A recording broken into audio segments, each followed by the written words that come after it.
Okay, ipaglalaban mo ang salitang single. At didepensahan mo naman ang salitang taken. Okay, umpisahan na ang laban. Ano ang mas masarap? Ang maging single or maging taken? Mas masarap sa akin ang maging single kasi malaya kang makakagalaw kahit anumang gusto mo. Mas masarap pa rin maging taken kasi may kasangga ka sa buhay. Hindi naman lahat ng relasyon ay masaya. Kapag single ka, wala kang iisiping problema. Mahirap mag-isa, kaya kapag taken ka, kahit papaano, may makakausap ka at may inspirasyon ka.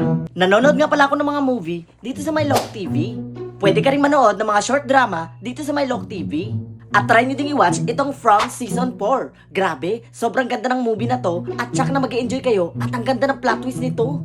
Mas okay na maging single kasi marami ngayong manloloko at paasa. Mas okay pa rin maging taken, lalo na kapag kilala nyo ng isa't isa. Mas okay pa rin maging single kasi free ka sa lahat at walang magkokontrol sa'yo. Nasasabi mo lang yan kasi walang nagkakagusto sa'yo. Ha, talaga ba? Oops, umiinit na ang labanan. Pero nasa tao pa rin kung sino ang kanilang papanigan. Okay guys, para sa inyo, ano ba ang mas masarap? Ang maging single or maging taken? Comment na kayo guys!